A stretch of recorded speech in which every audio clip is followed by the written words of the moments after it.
Hoy sí, ya empezó a grabar. Ok, bien. Ya hemos conversado en las clases anteriores de las otras tres tipos de macromoléculas, ¿verdad? Carbohidratos, lípidos, ácidos nucleicos. Y ahora nos toca hablar de este grupo fascinante de moléculas, ¿verdad? Eh, que son las proteínas, ¿verdad? A las proteínas se les ha llamado los ladrillos moleculares, ¿ya? También se les ha llamado las herramientas moleculares, y así se les ha dado bastantes nombres muy significativos por el hecho de que esencialmente las proteínas son las que hacen todo. Y conforme vayamos avanzando en el curso, van a notar ustedes de que, de que esencialmente todo lo que hace la célula y prácticamente en cada una de las funciones que la célula cumple para mantener su equilibrio, homeostasis, orden, etcétera, etcétera, están metidas estos elementos, ¿ya? El término proteína deriva de un dios griego, ¿ya? Que se llamaba Proteus. La característica más importante que tenía Proteus era que podía tomar la forma que quisiera. Y la verdad es que mejor no pudo haberle caído el nombre a las proteínas. Porque esencialmente vamos a ver de que hay proteínas que tienen de todos los tamaños que se les ocurra, molecularmente hablando, ¿ya? Eh, hay proteínas que son pequeñitas, de unos pocos aminoácidos, hay proteínas de miles de aminoácidos, ¿ya? Eh, sí, lo que pregunta es que casi todo lo que termina en ina es proteína, pero no necesariamente, ¿ya? Eh, no necesariamente todo lo que termina en ina es una proteína. Hay algunas moléculas que también tienen esa terminación y no son proteínas en sí, ¿ya? Por ejemplo, hay algunos aminoácidos que pueden tener esa terminación. Eh, entonces, lo que decía es que el nombre que presentan las proteínas es fascinante porque tienen montones de tamaños y también montones de formas. Y es justamente esa enorme variabilidad que presentan las proteínas la que, la que hace que tengan tanta capacidad de realizar labores para la célula de muy diversa forma, ¿ya? Eh, la estructura de las proteínas está basada en aminoácidos, ¿ya?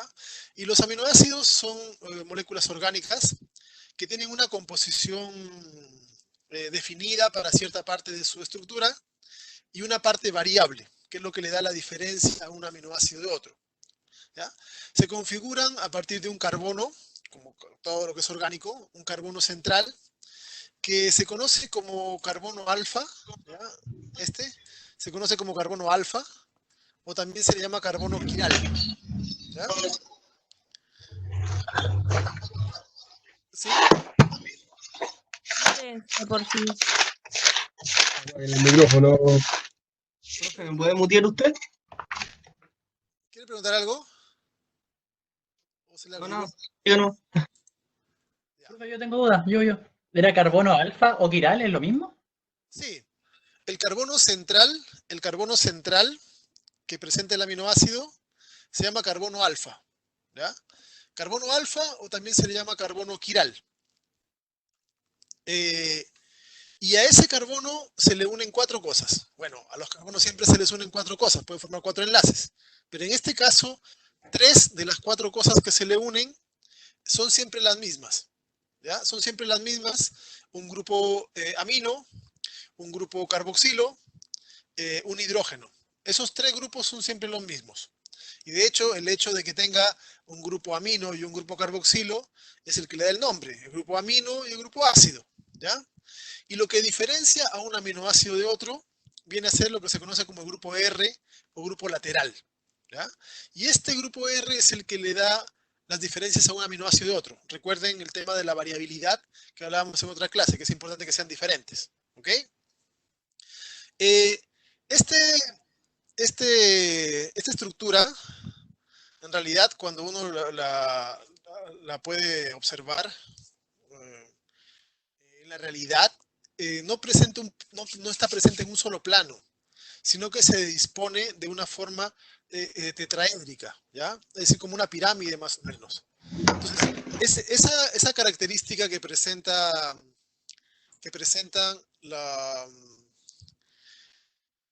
esta estructura de los aminoácidos es lo que permite, como hemos visto ya, por ejemplo, en carbohidratos, de que presenten dos formas en general, que son isoméricas, ¿ya? Que se conocen en este caso como enantiómeros, ¿ya? Al igual que en el caso, por ejemplo, de los azúcares, que veíamos que habían grupos que se disponían a la derecha o a la izquierda, se ha encontrado que en los aminoácidos la distribución también es similar, ¿ya? Aquí pueden ver el mismo aminoácido, alanina, ¿ya? Que se ve como si estuviese en un espejo, ¿ya? Son espejos moleculares. Aquí vemos que los componentes que van arriba y abajo siempre se conservan, carboxilo, amino, pero el grupo funcional amino, en este caso para la L-alanina, es el amino a la izquierda y para la D es a la derecha, ¿ya? También les había mencionado antes que la L y la D significaban levógiro y dextrógiro, ¿ya?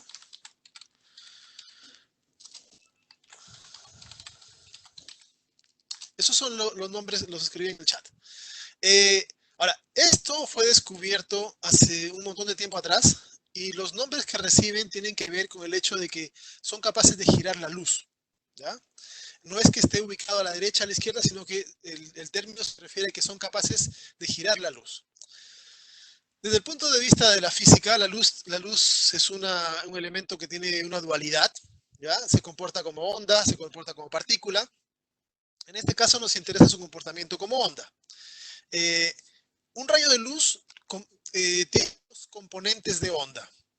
Una onda que se mueve en sentido horizontal y otra que se mueve en sentido vertical, ¿ya? Entonces, si ustedes pudiesen observar, pudiesen alargar así un rayo de luz, ¿ya? Verían una onda doble, ¿ya? Y además una partícula, pero veamos la onda, que tiene un movimiento de arriba hacia abajo, en el plano vertical, y de lado a lado, en el plano horizontal. Esos dos componentes de la luz, uno que se mueve en un plano horizontal y el otro en un plano vertical, hacen la luz compuesta. Hace mucho tiempo atrás, ¿ya? Se descubrió que existían elementos que eran capaces de polarizar la luz, ¿ya? Los vidrios polarizados o las láminas que polarizan la luz, ¿ya? Lo que hacen en realidad es detener a uno de los componentes. Se ha encontrado de que hay elementos que son capaces de selectivamente bloquear a uno de los dos componentes. O bloquean al vertical o bloquean al horizontal. ¿Okay? Entonces, si nosotros colocamos una lámina polarizada y hacemos pasar un rayo de luz, ¿ya? Un rayo de luz hacia allá, aquí tenemos esto que se ve en los dos componentes, vertical y horizontal. Al atravesar la lámina polarizada, uno de los dos, en este caso el horizontal, se detiene y solamente pasa el vertical. Está acá, en medio, esto que está acá, vendría a ser luz polarizada, ¿ya? Esta sería la luz completa, y esto sería, o compuesta, y esto sería polarizada. Si nosotros colocamos una segunda lámina que polariza en la misma dirección, no va a servir de nada. No va a detener la luz. ¿Ok? Va a seguir pasando la luz porque está en el mismo sentido. Pero si nosotros a esta lámina que está acá, ¿ya? La giramos, ¿ya? La giramos 90 grados, la ponemos en otra dirección. Aquí vemos de que sería capaz de detener al segundo componente de la luz. ¿Okay? Eso se puede apreciar en la animación que está arriba a la derecha. Lo que tenemos ahí son dos vidrios que polarizan la luz. Y pueden ver que se los está girando uno con respecto al otro, ¿ya? Uno se queda inmóvil y el otro se gira. Cuando se ve que pasa una parte de la luz, es porque los dos están en la misma orientación.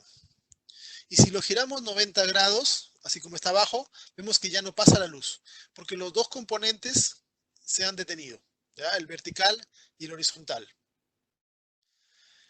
También hace mucho tiempo atrás se descubrió de que si se preparaba una solución de aminoácidos, un tubo de ensayo con agua y aminoácidos disueltos, y se hacía pasar luz polarizada, la solución de aminoácidos era capaz de hacer girar la luz polarizada. Es decir, ya no conservaba la verticalidad, sino que se inclinaba hacia un lado. ¿Ya? Y se encontró de que dependiendo del aminoácido, si los aminoácidos que se colocaban tenían el grupo amino a la izquierda, hacían girar la luz a la izquierda. Y si tenían el grupo amino a la derecha, en la otra forma isomérica, hacían girar la luz a la derecha. Y por eso es que se les ha llamado las formas L y las formas D, porque significan levógiro, que gira la luz a la izquierda, y dextrógiro, que gira la luz a la derecha. ¿Ya? Eso es la razón por la cual se conocen a los aminoácidos como L y como D. Y esto fue descubierto hace tanto tiempo atrás, ¿ya? Con unos equipos bastante arcaicos, como pueden ver ustedes allí, en donde se hacía girando, se colocaba la luz, o sea, el aminoácido, se hacía pasar luz, y luego con esto se giraba para determinar si estaba, donde ocurría el ocultamiento de toda la pantalla, es porque la luz había sido girada hacia un lado o hacia el otro. ¿Ya? Entonces, de esta forma es que fueron descubriendo que que existían dos formas isoméricas de cada aminoácido y que tenían esas propiedades. El levógiro gira a la izquierda y el dextrógiro gira a la derecha. Hace girar la luz a la izquierda y hace girar a la derecha. Y coincidentemente el amino está a la izquierda y el otro amino a la derecha. En la mayoría de aminoácidos es así. Hay algunas excepciones de aminoácidos, pero detalles. La importancia aquí en los aminoácidos de que sean L o sean D es mayor. Mucho más que, por ejemplo, en los carbohidratos que lo hemos visto o en otras cosas que tengan carbono. Por el hecho de que en los seres vivos se ha encontrado de que solo los L-aminoácidos son usados en la formación de proteínas. ¿Ya? Hay excepciones, siempre hay excepciones. En los seres vivos acostúmbrense que hay excepciones. ¿Ya? Pero, por ejemplo, hay algunas bacterias que usan aminoácidos D, pero no significa de que todas sus proteínas sean D. ¿Ya? Imagínense una bacteria que tiene 1000 proteínas. De esas 1000 proteínas, tiene 2 proteínas, ¿ya? Y cada proteína tiene como 200 aminoácidos, y de los 200 aminoácidos, 1 o 2 son D. Así de excepcional es el caso. ¿Okay? No es que... Dime. D es de derecha y L es de levógiro, ¿verdad? Sí, D de dextrógiro y L de levógiro, que significan derecha e izquierda. ¿Ya? Entonces, si nosotros tomamos una proteína, tengan por seguro, así al azar, de que todos los aminoácidos que la componen son de tipo L. ¿Ya? Les voy a dejar una lectura para la próxima semana, en donde puedan ustedes ampliar un poquito su conocimiento de por qué razón se usan solo L y no se usan D. ¿Ya? Pero eso lo van a descubrir ustedes leyendo el trabajo autónomo de la próxima semana. Entonces, todos los aminoácidos que se usan en proteínas en general, ¿ya? Son L. Y con esos aminoácidos, los seres vivos van a fabricar una enorme cantidad de moléculas que van a tener funciones de casi lo que se les ocurra. Funciones de defensa, funciones catalíticas, funciones de protección, funciones de transporte, funciones de metabolización, de movimiento, de cualquier cosa que les ocurra. ¿Ah? Y la diferencia más importante que tienen las proteínas con las otras macromoléculas y que las han convertido en la base funcional de la célula, tiene que ver justamente con esta variabilidad. ¿Ok? Enfocémonos en lo que habíamos estado viendo, ¿ya? Polisacáridos. Habíamos dicho de que no tenían mucha variación, ¿ya? Son cosas que se repiten y se repiten y se repiten, y no se generan muchas variantes. Con las proteínas, no, proteínas no, habíamos visto ácidos nucleicos, ¿cierto? Con los ácidos nucleicos habíamos visto de que si yo tengo un polímero así, ¿ya? Podía formar variantes.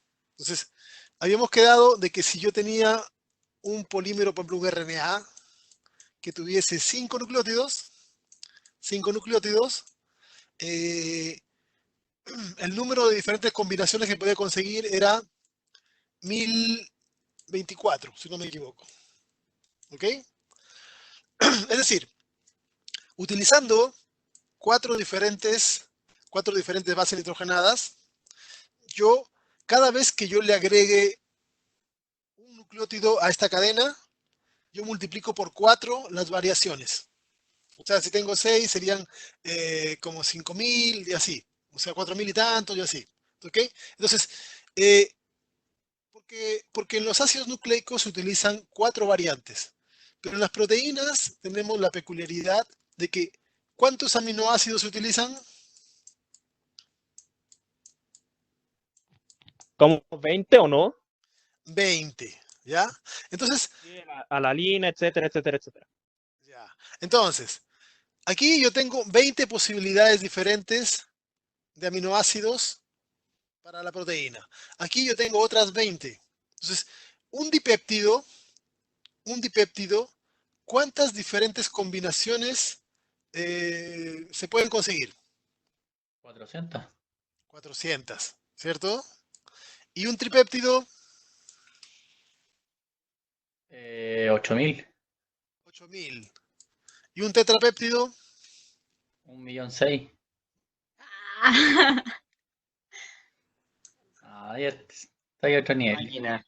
1.600.000. Aquí el número. Profe, ¿cómo saca la cantidad de combinaciones? Se multiplica cada vez por Mi 20. sueldo después, profe, sí, ese es mi sueldo. Ah, que ya, gracias. Entonces acá serían 8000 y 8000 por 20, ¿no es 160.000? Ah, sí, 160.000, me pasé. 160.000 y 5 Serían serían 3.200.000. 3.200.000. Ya. Entonces, fíjense en esto. ¿Ya? Son 20 porque se usan 20 aminoácidos. Aquí son 4 porque se usan 4 nucleótidos. Entonces, fíjense en esto. Si yo tengo una cadena de aminoácidos, o sea, de nucleótidos acá arriba, el número de combinaciones que yo puedo conseguir es alta, mucho más alta que lo que consigo con azúcares, pero no es tan alta como lo que consigo con proteínas. Yo puedo fabricar 3.200.000 pentapéptidos diferentes. ¿Ok? Puedo hacer 3.200.000 cadenas de 5 aminoácidos, todas diferentes. ¿Ok? Todas diferentes. Y una proteína, en términos normales, en todos los seres vivos es así. ¿Ya? En todos los seres vivos se utilizan 20 aminoácidos y después vamos a ver de que se pueden modificar más todavía. Entonces al final pueden ser más de 20 diferentes. Pero los que se usan originalmente son 20. ¿Ok? Así que sacamos eso como mínimo. Profe, Dime. pero aquí sería en el caso de que fueran 1, 2, 3, 4, 5. Ajá. O sea, ¿y de cuánto más se puede formar una proteína? O sea, pueden ser mucho más de 3.000, de 3 millones, dos de Una variaciones, ¿no? proteína, una proteína puede tener 10 aminoácidos, 50 aminoácidos, 100 aminoácidos, 1000 aminoácidos, 20.000, 80.000 aminoácidos. ¿Ok? Entonces, Ya, esto es para que se hagan la idea de, de, entiendo. de toda la enorme variabilidad que se puede conseguir con las proteínas.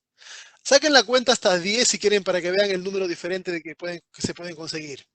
¿Ok? Imagínense el promedio, las proteínas pequeñas suelen tener 100 aminoácidos. ¿Ok?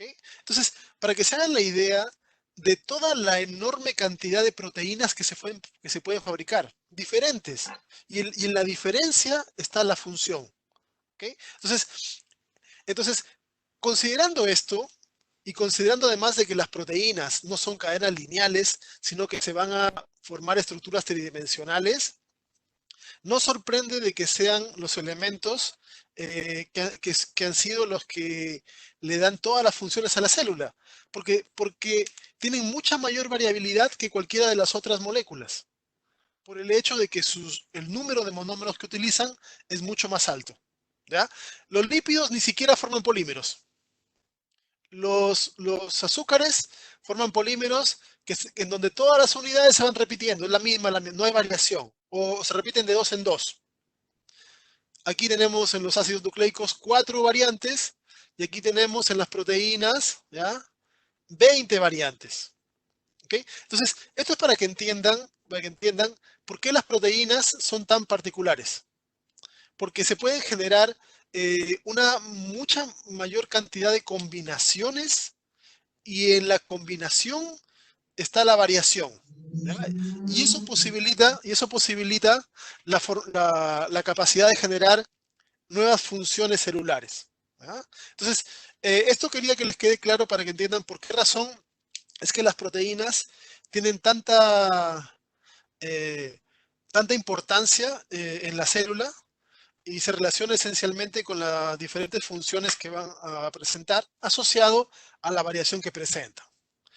Los aminoácidos que se usan originalmente para la síntesis de proteínas son 20 y están listados allí. ¿Ya? No hace falta que se los aprendan, ¿ok? Aunque sería deseable que por lo menos si escuchan el nombre lo reconozcan como un aminoácido. Muchos de los aminoácidos tienen terminaciones en ina, alanina, arginina, asparragina, ¿ya? No todos, pero gran parte de ellos sí, ¿ya? Para hacer, por ejemplo, secuencias o trabajos, se ha establecido códigos de abreviación que son de una letra o de 3 letras, ¿ok?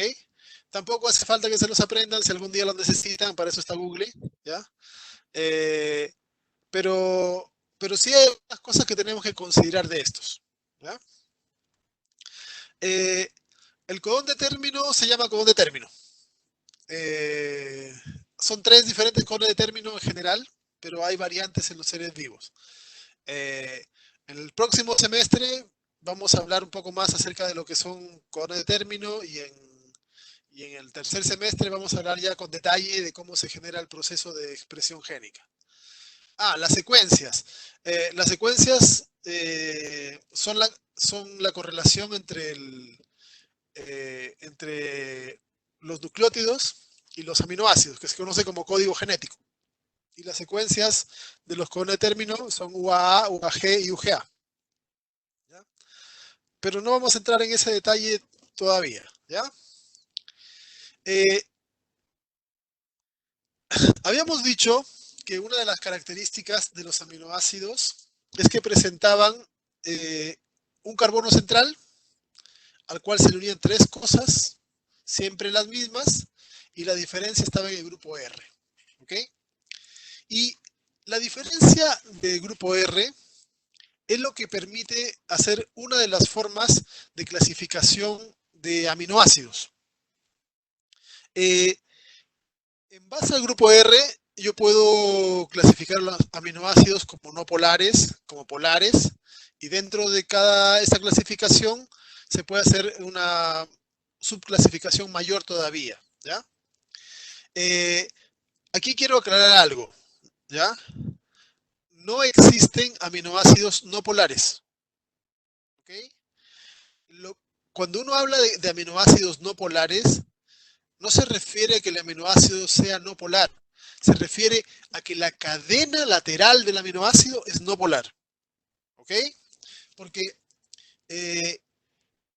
todos los aminoácidos tienen grupo amino que se carga positivo, tienen grupo carboxilo que se carga negativo. Entonces, eso les da a todos los aminoácidos libres una capacidad de ser muy polares. ¿Ya? Entonces, cuando uno habla de la clasificación de los aminoácidos como aminoácidos no polares, como se muestra acá, solo se está refiriendo a que la cadena lateral, el grupo R, ese es no polar, ¿ya? Pero no se confundan con que pensar de que todo el aminoácido es no polar, ¿ok? Ahora, el grupo R, entonces vamos a hacer un dibujito por acá, ¿ya? De un aminoácido. Tenemos el carbono central, que sería el carbono alfa. Tenemos el grupo carboxilo. Tenemos el grupo amino, vamos a hacer solamente los principales. Tenemos el hidrógeno, ¿ya? Y este que está acá sería el grupo R. Ahora, este grupo R que está acá, puede tener varias características. El grupo R podría ser una estructura lineal o ramificada de carbonos, ¿ya? Una estructura de carbonos lineal. Y si tiene una estructura de carbono lineal con solo carbonos e hidrógenos, o sea, hidrofóbica, se llamará de tipo alifático. ¿Ya? Ahora, si en lugar de tener una estructura lineal o ramificada, tiene una estructura en forma de anillo, será de tipo aromático. También solo carbonos e hidrógenos. ¿Ok? ¿Sí? ¿Cadena lineal? ¿Repetir eso? Sí, los alifáticos son cadenas de carbonos, ¿ya? Que pueden ser lineales o pueden ser ramificadas. ¿Ya? Lo vamos a ver con más detalle más adelante, pero es como para aclarar.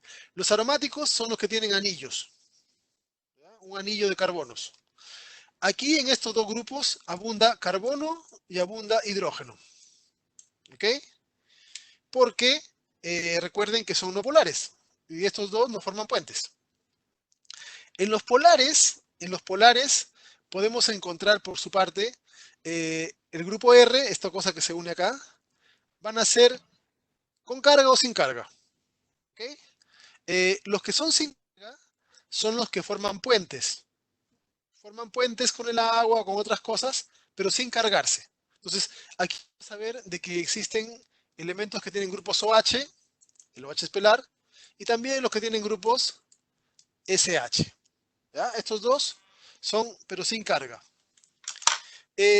Los que se cargan, bueno, hay dos tipos de cargas. Los que tienen carga positiva y los que tienen carga negativa. ¿Ya?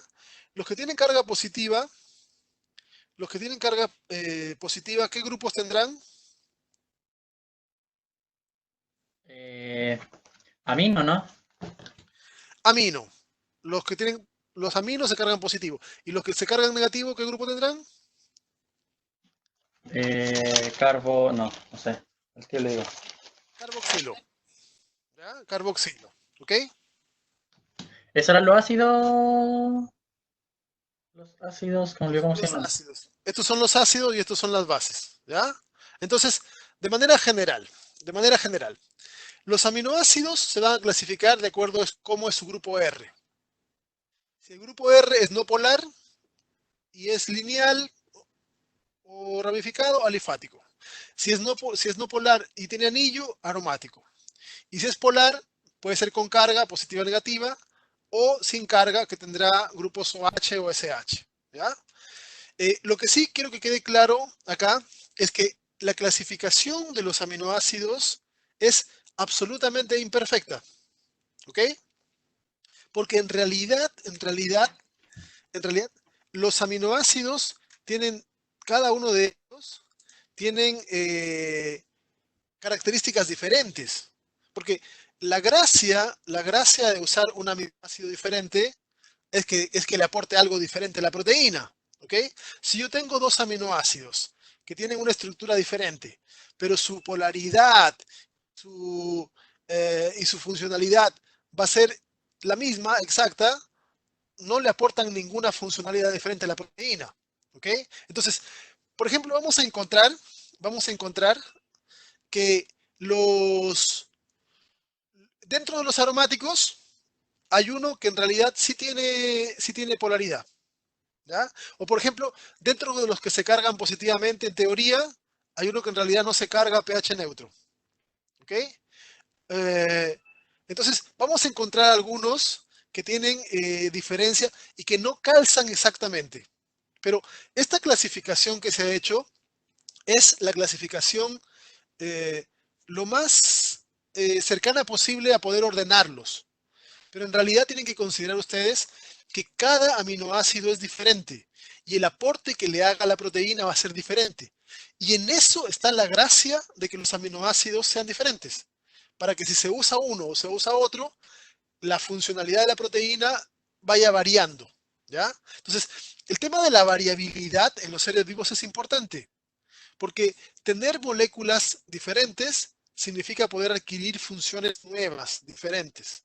Por eso es importante que los aminoácidos sean todos diferentes y tengan características diferentes todos entre sí, ¿ok?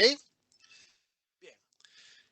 Vamos a revisar esta clasificación con más detalle, ¿ya? Así que no se preocupen por las preguntas que vamos a ir viendo ahí, que vamos a resolverlas acá a continuación.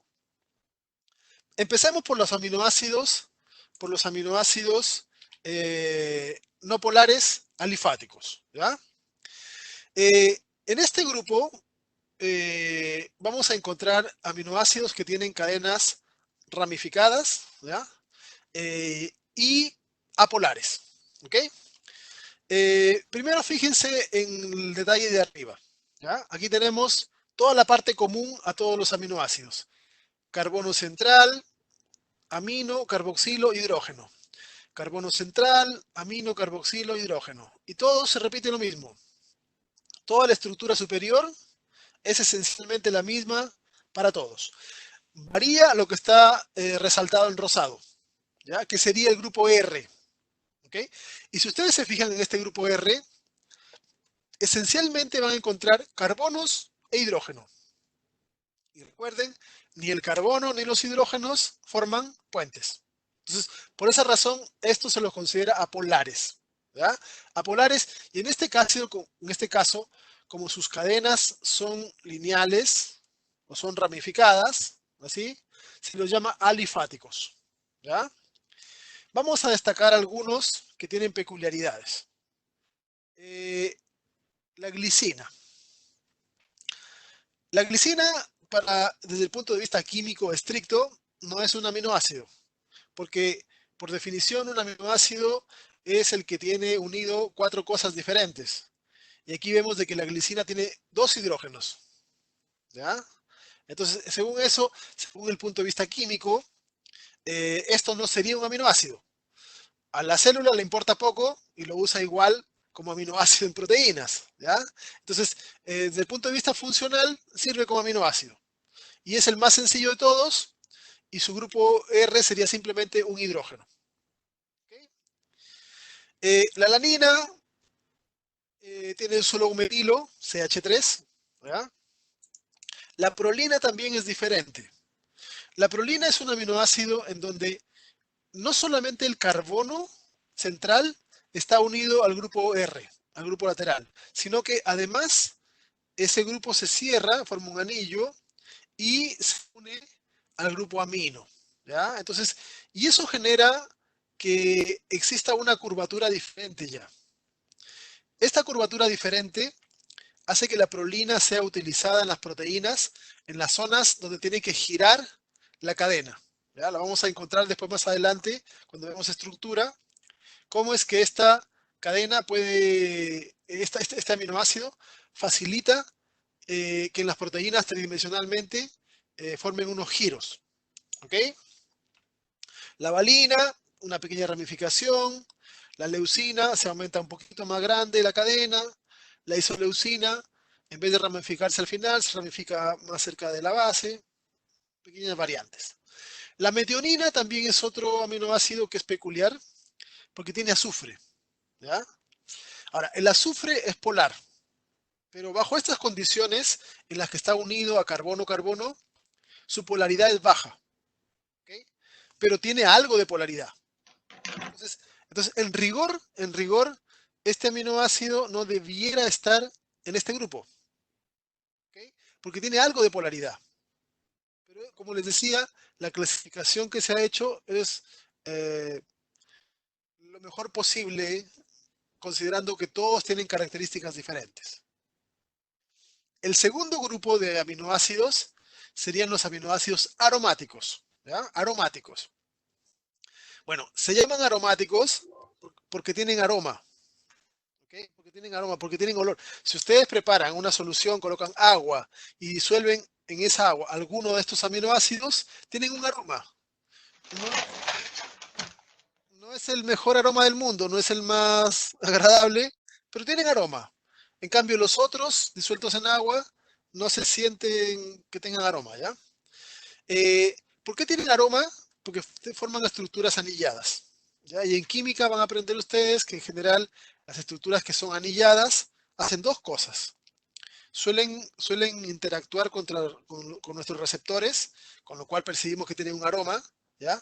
Y además pueden captar algún tipo de luz, alguna longitud de onda, y en este caso en particular lo hacen en el espectro ultravioleta. Hay 3 aminoácidos aromáticos que se usan en los seres vivos.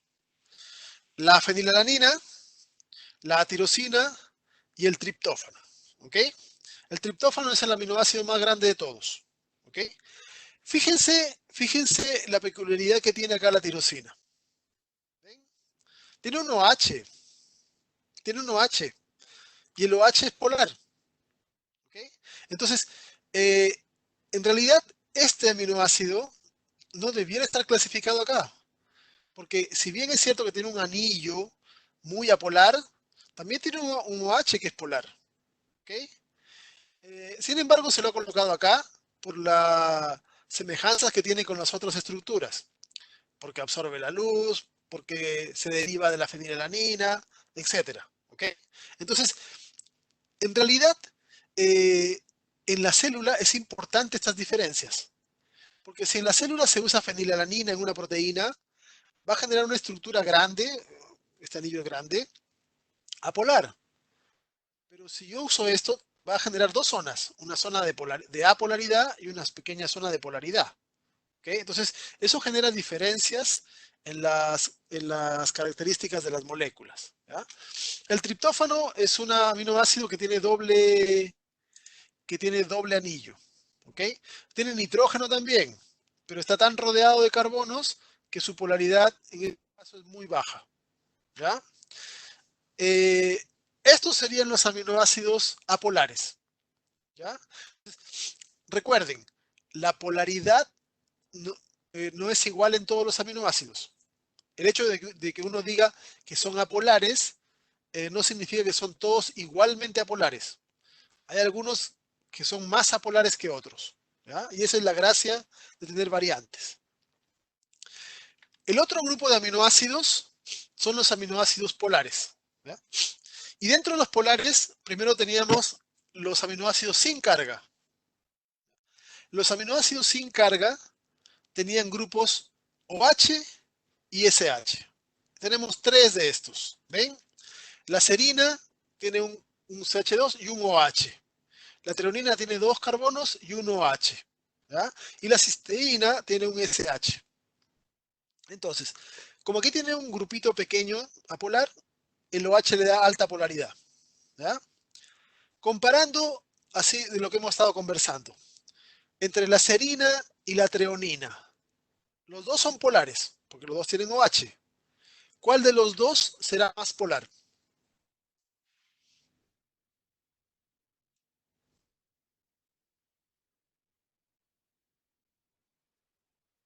¿La serina? ¿Por qué?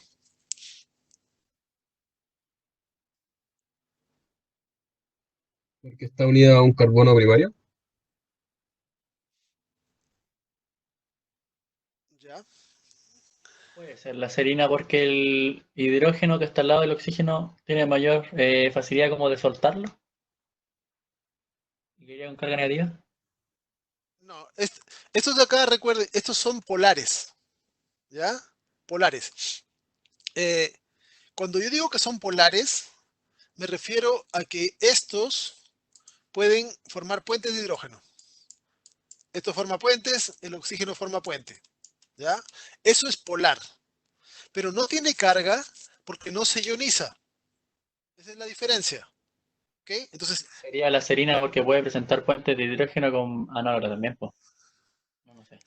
las dos pueden formar puentes. Pero Porque se puede transformar en un carboxilo, ¿no? Nada que ver. no se puede formar en carboxilo. No se carga. Pero miren, la única diferencia que tenemos entre estas dos es que esta tiene un CH3. ¿Ok? ¿Y el CH3 cómo es? ¿Polar o apolar? Apolar. Es Apolar. apolar. Entonces, entre las dos cosas que tenemos la misma región acá, pero esta tiene una región apolar extra, sumatoriamente hablando, ¿cuál de los dos será más polar? Ah, la serina porque no tiene el CH3 que la otra. Exacto. ¿Ya? ¿Entendieron? Mm, Más o Entonces menos. al final hay que ver, no cómo es, o sea, como que al final hay que ver cuál es menos apolar. Exacto. Como ¿Ya? sí, Entonces, lo que ¿Por la quiero, cantidad de CH? o sea, cuando uno analiza la estructura, tiene que considerar las partes polares y las partes apolares. ¿Ya? Entonces, regresemos acá. Eh, yo tengo comparen la valina, ¿ya? Vamos a comparar la valina. Esta que está acá, comparen esta con la leucina. ¿Cuál es la diferencia que hay entre las dos desde el punto de vista estructural? que la leucina tiene un CH2 más que la otra. Exacto. Esta es la Sería diferencia. sería más apolar que la otra, ¿no? Ya. Entonces, aquí yo tengo 3 carbonos con sus hidrógenos y es un grupito apolar. Aquí yo también tengo carbonos con hidrógenos con un grupito polar. Pero este grupito polar es más grande. ¿Ok? No tienen que aprenderse esas estructuras. ¿Ya? Así que no necesitan estar en Google. Eh, quiero que entiendan, quiero que entiendan las diferencias en las estructuras. ¿Ok? En este caso, la leucina es más apolar, porque la leucina tiene un grupo extra. ¿Ok? Un grupo extra comparado con la valina. Entonces, si en una proteína se usa la leucina, le va a dar más apolaridad.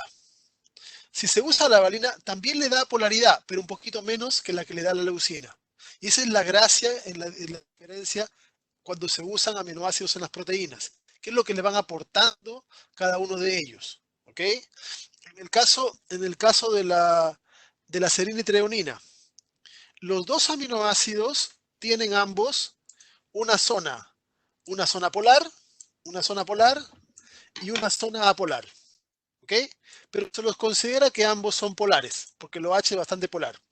Pero si los comparan, la zona apolar de la treonina es más grande que la que tiene la serina. ¿Ok?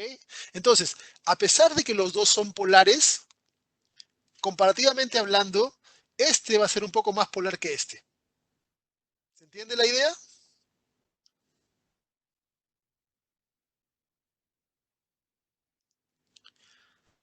¿Hola? Lo que quiero que entiendan es que la gracia de que los aminoácidos sean diferentes y que tengan diferencias pequeñas es que tenemos que ir agregándole cosas en la construcción de las proteínas se necesita que hayan pequeñas diferencias. O sea, una proteína no reconoce un sustrato porque tenga una gran polaridad, sino que si el sustrato de una proteína es muy polar, necesitará cosas que sean muy polares. Si el sustrato de la proteína tiene carga negativa, necesitará en su sitio activo tener cargas positivas. ¿Ok? Si el sustrato es apolar, necesitará interactuar con cosas apolares. Entonces, los sustratos van a ser diferentes y las polaridades que tengan van a ser diferentes. Entonces, necesita tener aminoácidos que le aporten algunos mucha polaridad, otros mediana polaridad, otros mediana polaridad, otros muy polaridad, otros cargas. ¿Ok? Entonces, es importante entender de que los aminoácidos son todos diferentes, algunos con diferencias marcadas y otros con diferencias menores, porque cada uno le va a aportar cierto grado específico de polaridad o de características de interacción con otras cosas. ¿Ok? La cisteína, por ejemplo. La cisteína le aporta los enlaces disulfuro. Cuando se encuentran dos cisteínas, los SH son capaces de interactuar y formar un enlace covalente fuerte. ¿Ya? Y es una cosa diferente que no hace ningún otro aminoácido. ¿Ya? Entonces, este grupo son los polares sin carga. En los polares con carga tenemos aminoácidos que se cargan positivamente, que serían los básicos, y obviamente los que se van a cargar negativamente. Los aminoácidos básicos que se cargan positivamente son 3. Lisina, arginina, histidina. ¿Ya? Comparemos estos dos. La lisina con la arginina. ¿Okay? Fíjense en las secuencias. ¿Qué diferencia tienen de interesante esas dos?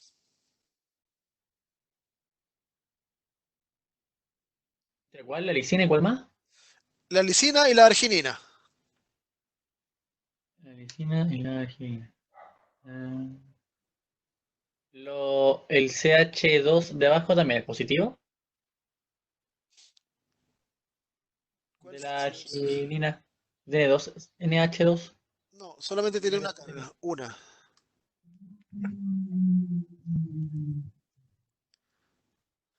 Pero fíjense en esto. Las dos Es tienen la... cuatro carbonos. 1, 2, 3, 4. 1, 2, 3, 4. ¿Ya? Pero fíjense cuáles son las zonas polares. Aquí todo esto es apolar. ¿Ya? Todo eso tiene una zona grande apolar. Pero tiene una carga. Y cualquier cosa que tenga carga va a ser muy, muy polar. ¿Ya? Así que a pesar de que esta parte sea apolar, ya el hecho de que tenga carga lo convierte en una cosa de alta polaridad. ¿Ya? Se llaman aminoácidos básicos exactamente por el hecho de que tienen amino. Si te fijas, tienen nitrógeno, nitrógeno, nitrógeno. ¿Ya? Por eso se llaman aminoácidos básicos. Y también se llaman aminoácidos básicos porque capturan protones.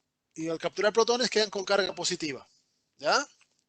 Aquí fíjense, tiene una zona apolar, un poco más pequeña. Esta también es apolar. ¿Ya? Pero tiene 3 nitrógenos. 3 nitrógenos. ¿Ya? Uno de estos se carga igual que este. Entonces, ¿Estos esto, forman puentes? perdón, ¿Los otros podrían formar puentes o no? exacto. Entonces, esto forma puentes, esto forma puentes, esto que tiene carga además también forma puentes, ¿ya? Y con alta capacidad, eso también forma puentes, eso también forma puentes, ¿ya? Los hidrógenos forman puentes, el nitrógeno también, ¿ok?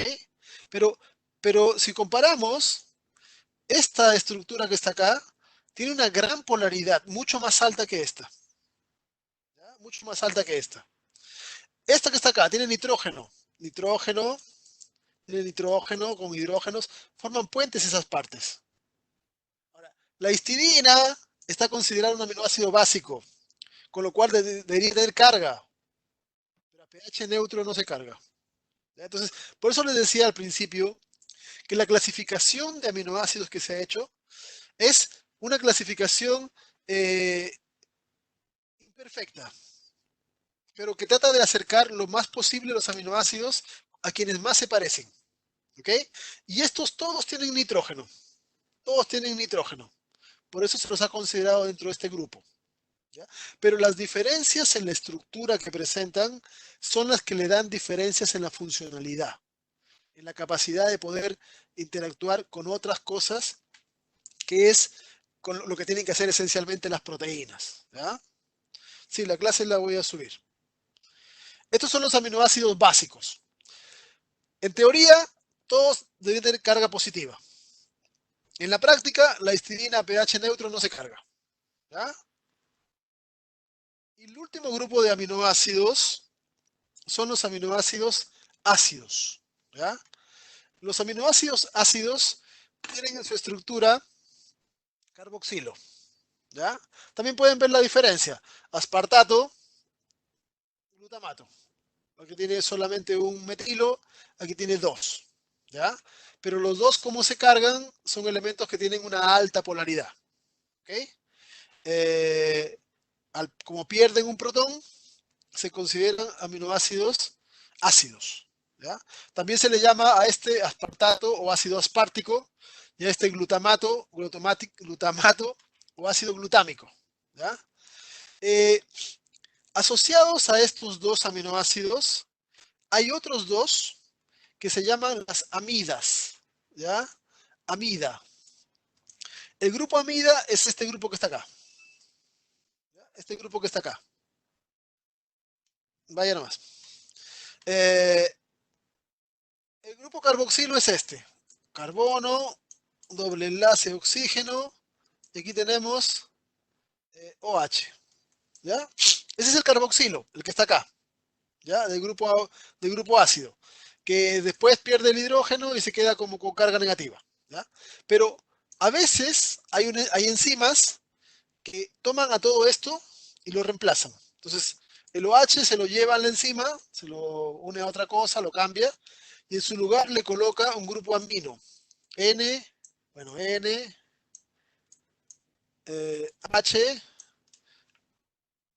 H, ¿ya? NH2. Este nitrógeno no se carga, porque está unido cerca de un grupo ceto. Eso impide de que capture un tercer protón. Pero todo este grupo completo se llama amida. ¿Ya? Amida. Entonces, las amidas se ubican en este grupo porque derivan de los aminoácidos que están acá. De hecho, los nombres son parecidos. Aspartato, asparragina. Glutamato, glutamina. ¿Ya? Porque si al aspartato le cambiamos este OH por amino, tenemos esto. Si al glutamato le hacemos el mismo cambio, tendremos a la glutamina. ¿Ya? Entonces, por esa razón es que estos dos se colocan acá. Pero la asparragina y la glutamina, en la realidad, son aminoácidos polares sin carga. ¿Ya? Polares porque este oxígeno forma puentes, este hidrógeno forma puentes, el nitrógeno forma puentes, este de acá también. Entonces son polares, pero no se cargan. ¿Ya? Solamente los que tienen carga negativa o positiva se consideran ácidos o básicos. ¿Okay? Esos son los 20 aminoácidos y su clasificación. ¿Okay? Apolares, polares, con carga, sin carga, etc. Una de las cosas más importantes que tiene que tenerse claro es lo que les he venido repitiendo, de que cada aminoácido le aporta características diferentes de polaridad a la proteína de la cual forma parte. Esta tabla que se ve acá, muestra lo que se conoce como el índice de hidrofobicidad. Es decir, qué tanto odia el agua el aminoácido, la parte del grupo R. ¿Ya? De 0 hacia arriba son apolares.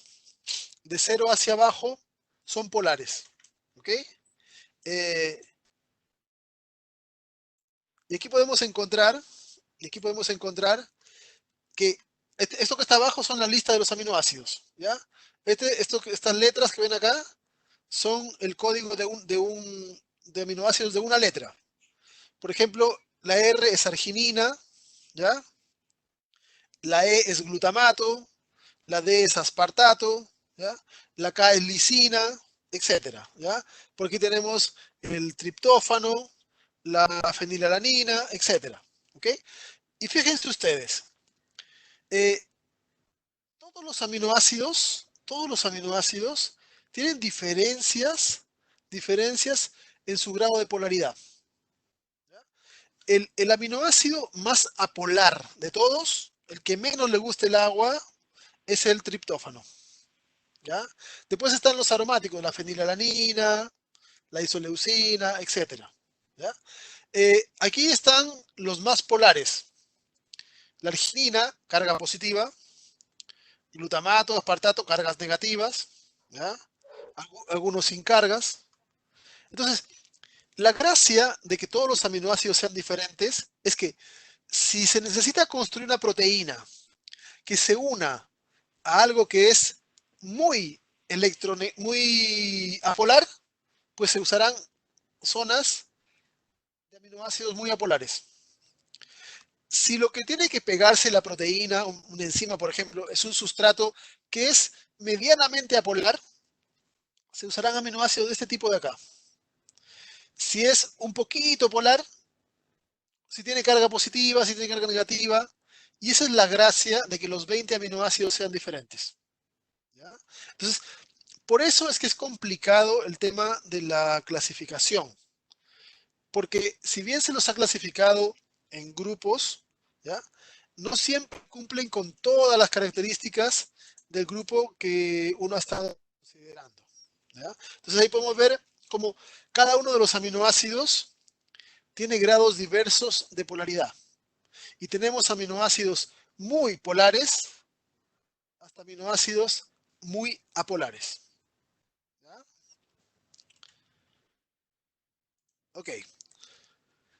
Tómense un descanso, unos 5 minutos, y luego vamos a hablar de otras clasificaciones de aminoácidos y vemos hasta dónde avanzamos con esta clase. ¿Ya?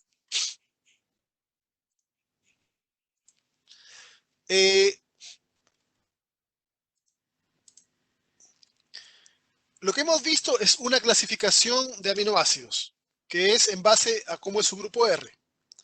Hay más clasificaciones. Por ejemplo, está la clasificación por esencialidad. ¿Ya? Los organismos que son autótrofos, no tienen aminoácidos esenciales. Por ejemplo, un aminoácido esencial se define como un aminoácido que debe ser incorporado en la dieta porque no lo podemos fabricar. ¿Ok? Pero para una planta eso no puede correr, porque la planta no se alimenta de otras cosas. ¿Ya? Para una bacteria fotosintética tampoco puede ser. Entonces, solamente pueden obtener aminoácidos esenciales aquellos seres que sean heterótrofos, que se alimenten de otros. ¿Ok? En el transcurso de la evolución, cada especie ha ido perdiendo rutas metabólicas. En el caso de los mamíferos, particularmente de los humanos, ¿ya? Hemos perdido rutas metabólicas para fabricar 10 aminoácidos. El problema no es tan grave porque nosotros podemos o consumimos elementos que contienen a esos aminoácidos. ¿Ya? Es como el tema de las vitaminas. Nosotros no producimos vitaminas. Las tomamos de las frutas, de otros alimentos, ahí incorporamos vitaminas. ¿Ok? Son necesarias para nosotros. Pero como vienen en el alimento, no es mucho problema que no las podamos fabricar. Con el caso de los aminoácidos es igual. ¿Ya? Entonces, pero si nosotros comparamos cuáles son nuestros aminoácidos esenciales y, por ejemplo, otras especies, un caballo, un perro, qué sé yo, los aminoácidos esenciales pueden ser diferentes. No necesariamente son los mismos para todos los animales. ¿Ya? Para los humanos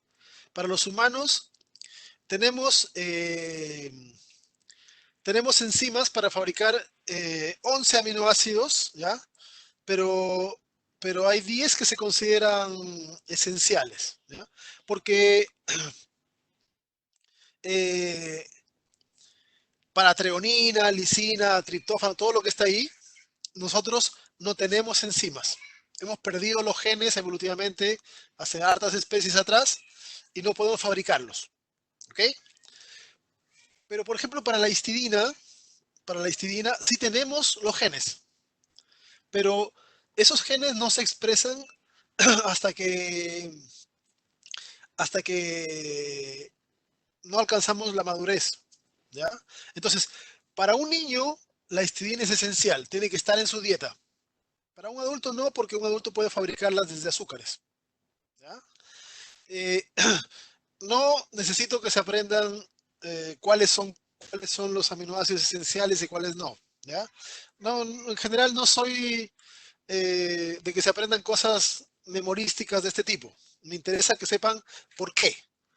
Que sepan por qué se considera esencial, por qué no se considera esencial. ¿Ya?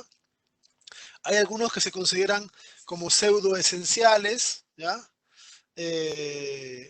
Porque se derivan de otros aminoácidos, ¿ya? La arginina, por ejemplo, se lo considera importante durante el desarrollo sexual, ¿ya? Durante la pubertad se requiere una mayor carga de arginina porque hay un montón de proteínas que tienen que ver con la madurez sexual que, que usan arginina. Entonces la cantidad que produce nuestro cuerpo no alcanza. Entonces tiene que venir algo en la dieta de arginina para poder completar adecuadamente ese desarrollo. Entonces también se consideran grados de esencialidad, ¿ya? Algunos aminoácidos son esenciales estrictos. Nunca los vamos a fabricar, siempre los necesitamos en la dieta.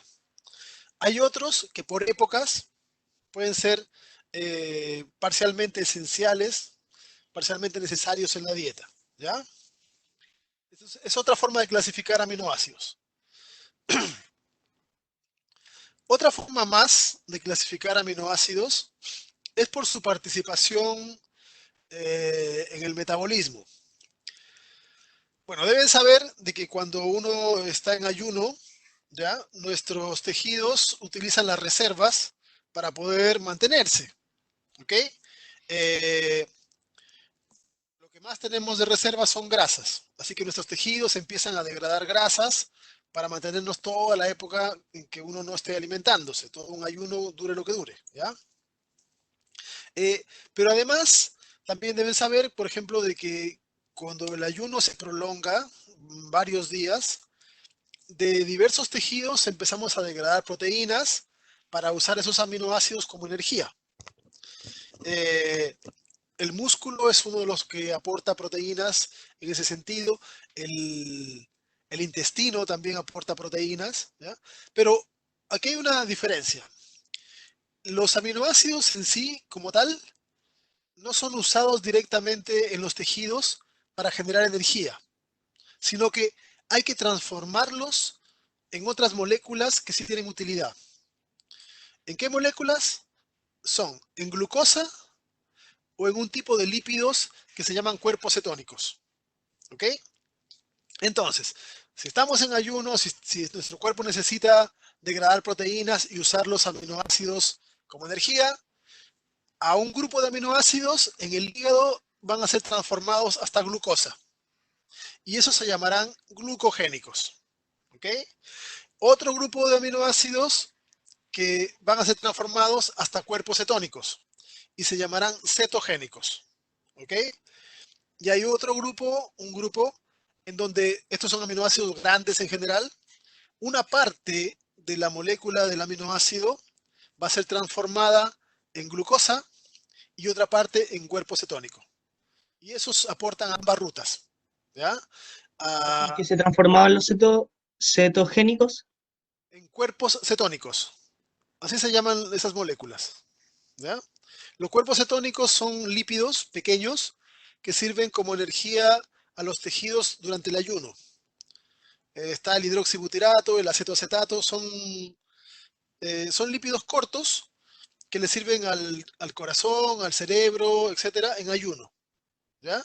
Entonces, como los aminoácidos no le sirven o sea, los aminoácidos le sirven a todos los tejidos como aminoácidos para a partir de ello fabricar proteínas, ¿ok? O fabricar otras cosas diferentes. Pero como energía no se pueden usar directamente. Hay que transformarlos o en glucosa o en cuerpos cetónicos, ¿ya? Y de eso se encarga el hígado. El hígado los transforma a los aminoácidos que le llegan del músculo en glucosa o en cuerpos cetónicos, depende de lo que corresponda. O puede ser una parte en glucosa y una parte en cuerpos cetónicos, porque hay algunos que lo pueden hacer así. Y eso ha generado una tercera clasificación, ¿ya? Entonces, los aminoácidos que son transformados en glucosa se llamarán glucogénicos. Los que se transforman en cuerpos cetónicos serán cetogénicos. Y los que una parte de su estructura va hacia la ruta de formación de glucosa y otra a la ruta de formación de cuerpos cetónicos se llamarán glucocetogénicos. O también se les dice al revés, cetoglucogénicos. Pero es lo mismo, la idea es la misma, ¿ya? ¿Sí? Para comenzar a degradar proteína, primero se tiene que pasar por todo lo antes, ¿verdad? O sea, primero por carbohidratos y lípidos, ¿no? No, eso lo van a ver más adelante, el próximo semestre, cuando veamos bioquímica de moléculas nitrogenadas. Pero no es que ocurra de manera secuencial, sino que se van sobrelapando. ¿Ya? Al mismo Eh, tiempo, más o menos. sí, hay unos que empiezan un poco antes que otros. Por ejemplo, cuando uno deja de alimentarse, comes algo, tienes como un pic de glucosa en el cuerpo y cuando empieza a bajar, lo primero que se gasta son las reservas de azúcares. Pero poquito después ya se empiezan a sacar grasas, ¿ya? Y también durante el día se usan los aminoácidos de la dieta que sobren. Después se dejan de degradar aminoácidos, pasan 2, 3 días en que se degradan gran cantidad de grasas y como el tercer, cuarto día, ahí se empiezan a degradar proteínas. Y Por eso también, entonces hay gente que como que pierde masa muscular cuando pasa periodos así. exacto, sí, se pierde masa muscular. Las dietas tienen que ser balanceadas en el nivel de proteína porque si no, no te sirven. Profe, eh, dime. ¿y qué pasa con esas dietas que son como ayunos intermitentes? ¿De eso se trata? No, porque el ayuno intermitente, si es que se hace bien, puede favorecer la regulación de hormonas, Ah, ya, la regulación de la insulina, etcétera, ¿ya? ya. Puede servir, pero lo que sí también es interesante, hay hartas cosas que considerar, lo van a ver en la parte de metabolismo, pero por ejemplo, eh, cuando se hace ayuno de más de 2 días, ¿ya? Se produce una gran cantidad de cuerpos cetónicos. Y hay un cuerpo cetónico que es tóxico, que daña tejidos y particularmente el cerebro. Entonces, por eso es que el ayuno prolongado también genera daños, también genera problemas importantes, ¿ya? Aparte Claro, que es como dejar de comer y adelgazar, por ejemplo, con la gente que quiera. no, de hecho, si una persona, por ejemplo, si una persona hace un ayuno de más de 5 días, queda con daño cerebral permanente. No, no, no es que sea grave, grave, grave, pero va a generar un daño, aunque sea menor, pero por una serie de causas que tienen que ver con los lípidos y con el nitrógeno. ¿Ya? Lo van a ver más adelante en la unidad del próximo semestre de metabolismo nitrogenado y integración del metabolismo también. ¿Ya? Vamos a conversar de eso más adelante también con detalle. Eh, no, pues, si quieren alguna otra consulta, les puedo hacer un resumen corto de alguna cosa que quieran. ¿No? Ya. Sí, bien. Ok. Eh, Uno de sus compañeros, ya no me acuerdo cuál fue por ahí, preguntó acerca de la fenilcetonuria, ¿ya? La fenilcetonuria es una enfermedad que se causa por la deficiencia de una enzima que transforma la tirosina en fenilalanina, ¿ya? Eh, o la fenilalanina en tirosina. Eh, este caso ejemplifica muy bien el problema del nitrógeno en el cuerpo, ¿ya? Porque eh, nosotros necesitamos incorporar elementos nitrogenados para poder fabricar aminoácidos, etcétera, porque en gran cantidad de las cosas que tenemos son de proteína y contienen nitrógeno. Pero el exceso de nitrógeno es tóxico, ¿ya? Eh, y cuando empiezan a acumularse cualquier cosa que tenga nitrógeno, va a producir problemas, sobre todo neuronales. ¿Ya? Uno de los tejidos más sensibles al nitrógeno es el cerebro, las neuronas. Y en esencia tiene que ver con esto. Las neuronas trabajan, se comunican, se conectan, etcétera, con neurotransmisores, con hormonas, con señalizadores. Y todos esos son elementos que derivan de aminoácidos o que son proteínas. Entonces contienen nitrógeno. Entonces, tienen receptores para elementos que contienen nitrógeno, etcétera, etcétera. Entonces, tenemos de que si existe una concentración más alta de nitrógeno de cualquier tipo en el tejido, en el cuerpo, va a afectar a las neuronas. Porque cometen errores al reconocer cosas nitrogenadas. ¿Ya? Y en este caso de la fenilcetonuria, ocurre algo de esa manera. Cuando uno incorpora la fenilalanina, ¿ya? En la dieta, la fenilalanina lo que necesita ser utilizado por los tejidos la toman y la utilizan en proteínas, etc. ¿Ya? El exceso de fenilalanina va a ser transformada en tirosina. Entonces hay una enzima que todo el exceso que llegue de fenilalanina a nuestro cuerpo lo transforma en tirosina y luego la tirosina la puede degradar de otras maneras. ¿Ya? Pero si no tenemos esa enzima, si la enzima está mutada, está fallada, no funciona, se empieza a acumular la fenilalanina. ¿Ya? Se empieza a acumular. Se empieza a acumular un aminoácido en sangre, algo que contiene nitrógeno en sangre. Y además empieza a transformarse de manera inespecífica, con otras enzimas que no debieran hacer eso, en otros compuestos, por ejemplo, fenilpiruvato o fenillactato. ¿Ya? Entonces, al acumularse esos compuestos en la sangre, recorren los tejidos y empiezan a dañar los tejidos de diversa forma, pero particularmente las que son sensibles son las neuronas. Entonces, eso va a generar un retraso mental severo. De hecho, en la actualidad, en todos los países del mundo, se hace la prueba de la fenilcetonuria, ¿ya? A los recién nacidos, en todas partes del mundo, se les toma una muestra de sangre y se analiza si presentan o no la enzima fenilalanina hidroxilasa, ¿ya? Es importante porque ese examen se hace en el día y se determina si es que la persona presenta o no presenta la enzima, ¿ya? ¿Por qué razón? Porque en la leche de la cual se alimenta el bebé, de la leche de la madre, vienen proteínas. Y en las proteínas viene fenilalanina. Entonces, en 3 días que el bebé que recién nace, lo alimentemos con leche normal, ese niño podemos causarle retraso mental, daño cerebral. ¿Okay? Porque vamos a hacer que se acumule mucha fenilalanina. Una persona que nace con esta enzima mutada, toda su vida tiene que consumir alimentos que tienen cantidades restringidas de fenilalanina. No se le puede quitar de todo, porque la fenilalanina se necesita para algunas proteínas en el cuerpo.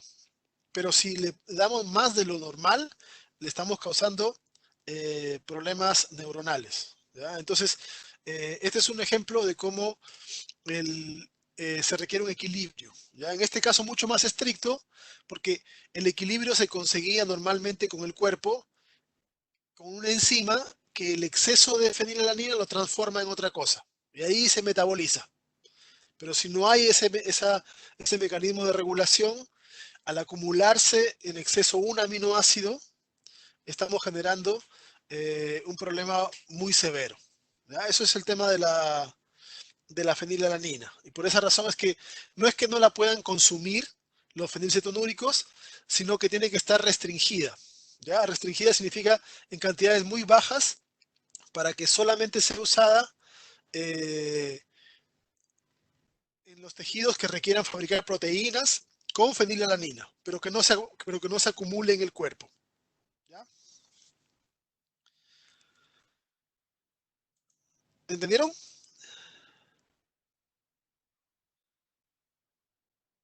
Sí. Perfecto. Ya.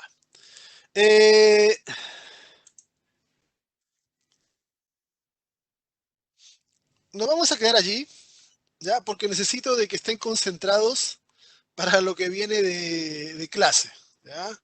Considerando todos los altibajos que ha tenido esta clase, vamos a dejarlo hasta acá.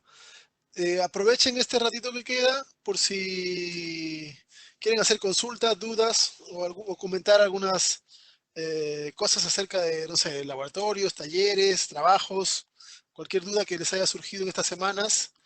Profe, Cuéntenme qué les ha parecido las clases hasta ahora, etcétera. profe, Dime.